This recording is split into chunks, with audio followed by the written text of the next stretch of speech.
Adios Amigo Malayalam movie ഇന്ന് releasing ആണ്. അതായത് ഓഗസ്റ്റ് 9 ഇന്ന് റിലീസിംഗ് ആയിരുന്നു. ഞാൻ പോയി ചെന്ന് കണ്ടായിരുന്നു. ആസിഫ് അലി ആൻഡ് സുരാജ് വെഞ്ഞാറമൂട് അഭിനയിച്ച ഒരു മെയിൻ റോളിൽ അഭിനയിച്ച ഒരു പടമാണ്. നല്ലൊരു പടമാണ്, കുഴപ്പമില്ല. ഞാൻ വലിയ എക്സ്പെക്റ്റേഷനോടെ പോയി ചെന്ന് കണ്ട പടമല്ല അഡിയോസ് അമീഗോ. രണ്ടുപേരും നന്നായിട്ട് അഭിനയിച്ചിട്ടുണ്ട്. അതിൽ എടുത്തു പറയേണ്ടത് സുരാജ് വെഞ്ഞാറമൂടിൻ്റെ അഭിനയം തന്നെയായിരുന്നു കേട്ടോ. പുള്ളിക്കാരൻ്റെ അഭിനയമൊക്കെ നല്ല രസമുണ്ടായിരുന്നു, കണ്ടിരിക്കാൻ പറ്റിയ ഒരു പടം. കുഴപ്പമില്ല, നമ്മൾ പൈസ അങ്ങനെ വേസ്റ്റ് ആവുന്ന ഒരു പടമല്ല കേട്ടോ. അതിലെ ഡയറക്ഷൻ വന്നിട്ട് നഹാസ് നസറാണ്. പിന്നെ പ്രൊഡക്ഷൻ ഈ ആഷിഖ് ഉസ്മാൻ്റെ പേര് എടുത്തെടുത്ത് കാണിക്കുന്നുണ്ടായിരുന്നു കേട്ടോ. ആളുടെ തന്നെയാണ് പ്രൊഡക്ഷൻ കമ്പനിയും, ആളുടെ പേരാണ് ഏറ്റവും നല്ല രീതിക്ക് എടുത്ത് കാണിച്ചിട്ടുണ്ടായിരുന്ന പേര് ഈ ആഷിഖ് ഉസ്മാൻ്റെ പേര് തന്നെയായിരുന്നു. രണ്ട് പ്രൊഡക്ഷൻ കമ്പനിയും ഇയാളുടെ തന്നെയായിരുന്നു. ഡയറക്ഷൻ വന്നിട്ട് നഹാസ് നസർ, റൈറ്റിംഗ് വന്നിട്ട് തങ്കമാണ്, സിനിമാറ്റോഗ്രാഫി ജിഷ്മി ഖാലിദ് ആളുടെ സിനിമാറ്റോഗ്രാഫിയാണ്. കുഴപ്പമില്ല, സിനിമാറ്റോഗ്രാഫിയൊക്കെ ചെയ്തിരിക്കുന്ന വലിയ പ്രശ്നമില്ല, സീനില്ലാണ്ട് ചെയ്തിട്ടുണ്ട്, വൃത്തികേട് ഇല്ലാണ്ട് ചെയ്തിട്ടുണ്ട്. പിന്നെ മ്യൂസിക് വന്നിട്ട് ഗോപി സുന്ദർ ആൻഡ് ജേക്സ് ബിജോയ് ആണ് മ്യൂസിക് ചെയ്തിരിക്കുന്നത്. അതിൻ്റെ ബാക്ക്ഗ്രൗണ്ട് സ്കോർ ചെയ്തിരിക്കുന്ന ഈ ജേക്സ് ബിജോയ് തന്നെയാണ് ചെയ്തിരിക്കുന്നത്. തരക്കേടില്ല, കുഴപ്പമില്ലാണ്ട് ചെയ്തിട്ടുണ്ട്. അതിൽ ഒരു പാട്ട് മാത്രമേ എനിക്ക് വലിയൊരു ഇതില്ലാണ്ട് തോന്നിയുള്ളൂ, പക്ഷേ കുഴപ്പമില്ല. രണ്ട് പാട്ടും കണ്ട് അതിലേ ഉള്ളൂ. രണ്ട് പാട്ട് അതിൽ ഒരു പാട്ട് മെയിനായിട്ട് ഉള്ള ഒരു പാട്ട് വലുതായിട്ട് എനിക്ക് അത് ഇനിയിപ്പോൾ രണ്ടാമതൊക്കെ ഫസ്റ്റായിട്ട് കാണുന്നതിൻ്റെ ആ ഒരു ഇതാണെന്ന് അറിയത്തില്ല. എനിക്ക് പേഴ്സണലി എനിക്ക് അത്ര അങ്ങോട്ട് എനിക്ക് ഇഷ്ടപ്പെട്ടില്ല. ബാക്കി ബാക്ക്ഗ്രൗണ്ട് സ്കോറൊക്കെ ചെയ്തിരിക്കുന്നതൊക്കെ കൊള്ളായിരുന്നു കേട്ടോ. ജേക്സ് ബിജോയുടെയും കാര്യങ്ങളെല്ലാം സെറ്റ് സാധനമായിരുന്നു, കുഴപ്പമില്ല. ഞാൻ വലിയ എക്സ്പെക്റ്റേഷനോടെ പോയി ചെന്ന് കണ്ട പടമല്ല കേട്ടോ. ഞാൻ നോർമലി ഇന്ന് ഈ പടം പോയി ചെന്ന് കണ്ടാലോ എന്ന് ഓർത്ത് പോയി ചെന്ന് കണ്ട പടമാണ് അഡിയോസ് അമീഗോ. പിന്നെ ഇതിൽ മെയിനായിട്ട് എടുത്ത് പറയുന്നത്, എനിക്ക് പറയാൻ ആഗ്രഹിക്കുന്നത് സുരാജ് വെഞ്ഞാറമൂടിൻ്റെ ക്യാരക്ടർ തന്നെയായിരുന്നു. സുരാജ് വെഞ്ഞാറമൂടും ഈ ആസിഫ് അലിയും മെയിനായിട്ട് ഈ സിനിമയിൽ റോള് ഉണ്ട്. അതിൽ പിന്നെ കുറച്ച് മാത്രം ഒരു സീനുള്ളതാണ് ഷൈൻ ടോം ചാക്കോ. അത് സുരാജ് വെഞ്ഞാറമൂടിൻ്റെ ഫ്രണ്ടായിട്ട് വന്നിട്ട് ഉള്ളൊരു റോളായിരുന്നു പുള്ളിയുടേത്. പുള്ളിയും ആ ചെറിയ റോൾ ഭംഗിയായിട്ട് തന്നെ ചെയ്തിട്ടുണ്ട്. പിന്നെ ബാക്കി ഒത്തിരി പേര് ഉണ്ട്, അതിൽ അഭിനയിക്കാൻ ഒത്തിരി പേരുണ്ട്. മെയിനായിട്ട് കാണിക്കുന്ന ഈ സുരാജ് വെഞ്ഞാറമൂടിനെ പിന്നെ ഈ ആസിഫ് അലി സാറിനെ ഒക്കെയാണ് മെയിനായിട്ട് ഈ സിനിമയിൽ കാണിക്കുന്നത്. ഞാൻ സിനിമയുടെ കഥ പറഞ്ഞ് സ്പോയിൽ ചെയ്യുന്നില്ല, എന്നാലും ചെറിയൊരു ഇതെന്ന് വെച്ച് കഴിഞ്ഞാൽ ആസിഫ് അലി ഒരു അത്യാവശ്യം നല്ല ബാക്ക്ഗ്രൗണ്ട് ഉള്ള ഒരാളും, സുരാജ് വെഞ്ഞാറമൂട് അതായത് ആവറേജുമല്ല, അന്നന്ന് ജീവിച്ചു പോകാൻ ഉള്ള വരുമാനം കൊണ്ട് ജീവിക്കുന്ന ഒരു പുള്ളിക്കാരൻ്റെ ഒരു ക്യാരക്ടറാണ് പുള്ളിക്കാരന് കൊടുത്തിട്ടുള്ളത്. രണ്ടുപേരുടെയും ജീവിതം അതിൽ കാണിക്കുന്നുണ്ട്.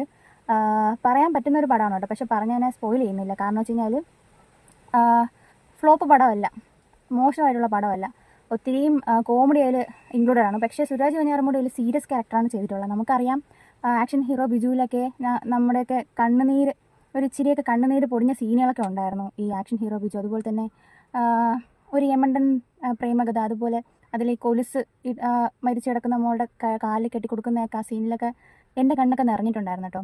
അത്രയും എത്തിയില്ലെങ്കിലും ഇതിൽ നല്ല രീതിയിൽ തന്നെ പുള്ളിക്കാരൻ അഭിനയിച്ചിട്ടുണ്ട് കേട്ടോ. എനിക്ക് തോന്നുന്നു പുള്ളിക്കാരനെ ഇത്രയും ഈ രണ്ട് മൂന്ന് പടം ഇതുപോലെ സീരിയസ് ചെയ്തിട്ട് അടുത്തൊരു പടം ഇതായിരിക്കാം, പക്ഷേ അതിൽ കോമഡിയും ഉണ്ട്. രണ്ടുകൂടെ മിക്സ് ചെയ്തിട്ടുള്ള ഒരു പടം തന്നെയായിരുന്നു അഡിയോസ് അമീഗോ. വേറെ പ്രത്യേകിച്ചൊന്നുമില്ല കേട്ടോ, കണ്ടിരിക്കാം. നമുക്ക് 2 മണിക്കൂറും 38 മിനിറ്റും ഉള്ളൊരു പടമാണ്. പക്ഷേ അതിൻ്റെ പോസിറ്റീവ് ഇതൊക്കെയാണ്, പുള്ളിക്കാരൻ നല്ല രീതിയിൽ ഈ സിനിമയ്ക്ക് വേണ്ടിയിട്ട് നല്ല രീതിയിൽ അഭിനയിച്ചിട്ടുണ്ട്. ആസിഫ് അലി ആണെങ്കിൽ ഒരു പണക്കാരൻ്റെ വേഷമാണ്, തികച്ചും ഓപ്പോസിറ്റ് ആയിട്ടുള്ള ക്യാരക്ടറാണ്. സുരാജ് വെഞ്ഞാറമൂട് ഇൻട്രോവേർട്ട് ആണെങ്കിൽ ആസിഫ് അലി ഭയങ്കര എക്സ്ട്രോവേർട്ട് ആയിട്ടുള്ളൊരു ക്യാരക്ടറാണ് ഈ സിനിമയിൽ കൊടുത്തിട്ടുള്ളത്. പിന്നെ സിനിമാറ്റോഗ്രാഫി ഒക്കെ എല്ലാം കൊള്ളാം, കുഴപ്പമില്ല, വൃത്തികേടായിട്ട് ഒന്നും ചെയ്തിട്ടില്ല. പിന്നെ നെഗറ്റീവ് വശം പറയുകയാണെന്നുണ്ടെങ്കിൽ കുറച്ച് ലേഗാണ് പടം. ഈ 2 മണിക്കൂർ 38 മിനിറ്റിനുള്ള പടമൊന്നും ഇല്ല സത്യം പറഞ്ഞാൽ. എൻ്റെ ഒരു ഫീലിംഗ് ആണെങ്കിൽ കുറച്ച് ലേഗ് പടമാണ്, പക്ഷെ നമുക്ക് കണ്ടിരിക്കാൻ പറ്റുന്ന ഒരു പടമാണ് അഡിയോസ് അമീഗോ. റെക്കമെൻഡ് ചെയ്യുന്നുണ്ടോ എന്ന് ചോദിച്ചു കഴിഞ്ഞാൽ പോയി ചെന്ന് കാണുന്നവർക്ക് കാണാം, കുഴപ്പമൊന്നുമില്ല കേട്ടോ. അങ്ങനെ പൈസ കംപ്ലീറ്റ് ആയിട്ട് വേസ്റ്റ് ആയി പോകുമെന്നൊന്നും ഞാൻ പറയുന്നില്ല. എന്നാലും എക്സ്പെക്റ്റേഷൻ ഇല്ലാണ്ട് പോയി ചെന്ന് കാണാം, അയ്യോ അടിപൊളി പടമായിരിക്കും എന്ന് പറഞ്ഞ് പോയി ചെന്ന് കാണണ്ട. നോർമലൊരു ഫീൽ ഗുഡ് മൂവി, കുറച്ച് ലാഗൊക്കെ പ്രതീക്ഷിച്ച് പോകാൻ പറ്റുന്ന ഒരു മൂവിയാണ്. നമുക്ക് ഫാമിലി ആയിട്ടാണെങ്കിലും കുറച്ച് ചിരിക്കാനും കാര്യങ്ങളൊക്കെ ഉണ്ട്. പക്ഷേ അതിൽ ഒരുമാതിരി ചളിയായിട്ട് അങ്ങനെയുള്ള പരിപാടിയേ ഇതിലില്ല. ചളിയായിട്ട് കോമഡി ചെയ്തിരിക്കുന്നു എന്നുള്ളൊരു പരിപാടിയൊന്നുമില്ല. നോർമലായിട്ട് പോയിട്ടുണ്ട്, നോർമലായിട്ട് കഥയും കാര്യങ്ങളും എല്ലാം നോർമലായിട്ട് പോയിട്ടുണ്ട്. എന്തായിരിക്കും ഇനി അവസ്ഥ എന്നൊക്കെ നമുക്ക് ഭ്രാന്ത് പിടിക്കും കേട്ടോ. ചില സമയത്ത് ഈ സുരാജ് വെഞ്ഞാറമൂടിൻ്റെ അവസ്ഥ നമുക്ക് സങ്കടം തോന്നും, അയ്യോ ഇവൻ ഇങ്ങനെ പെട്ടല്ലോ എന്നൊക്കെ ചിന്തിച്ച് പോകുന്ന ഒരു പടമാണ് കേട്ടോ. ഭയങ്കരമായിട്ട് സഹതാപം തോന്നും അവൻ്റെ ക്യാരക്ടറിനോട്.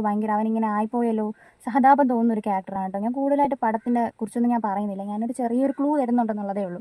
അപ്പോൾ പോയി ചെന്ന് കാണുന്നവർക്ക് കാണാം. ഫീൽ ഗുഡ് മൂവിയാണ്, കുഴപ്പമില്ല. വലിയ എക്സ്പെക്റ്റേഷനോടെ പോയി ചെന്ന് കാണാണ്ടിരുന്നാൽ മതി. വേറെ പരിപാടിയൊന്നുമില്ല, നൈസായിട്ട് പോകുന്നുണ്ട്. അതിലൊരു നല്ലൊരു ലവ് സ്റ്റോറി പറയുന്നുണ്ട് ആസിഫ് അലിയുടെ. അതൊക്കെ എനിക്ക് വല്ലാണ്ട് ഇഷ്ടപ്പെട്ടു കേട്ടോ. ഇങ്ങനെ അത് ഞാൻ പറയുന്നില്ല കേട്ടോ, പോയി ചെന്ന് കാണുന്നവർ കാണട്ടെ. അപ്പോൾ അത്രയേ ഉള്ളൂ. എല്ലാവരും പോയി ചെന്ന് പടം കാണുന്നവർ കാണുക. അഡിയോസ് അമീഗോ ഇന്ന് ഓഗസ്റ്റ് 9 റിലീസ് ചെയ്തിട്ടേ ഉള്ളൂ. റെക്കമെൻഡ് ചെയ്യാൻ കുഴപ്പമില്ല, പോയി ചെന്ന് കണ്ടിരിക്കാൻ പറ്റിയൊരു പടമാണ്. അടിപൊളി പടമല്ല, എന്നാൽ മോശം പടവുമല്ല, ഒരു ആവറേജിൽ നിൽക്കുന്ന ഒരു പടമാണ്. അപ്പോൾ അത്രയേ ഉള്ളൂ. നെക്സ്റ്റ് വീഡിയോ ആയിട്ട് വീണ്ടും വരാം. നെക്സ്റ്റ് ഒരു പടത്തിൻ്റെ റിവ്യൂ ആയിട്ട് വീണ്ടും വരാം. ഓക്കെ, അപ്പോൾ ഇന്നത്തെ വീഡിയോ ഇത്രയേ ഉള്ളൂ. Okay, by.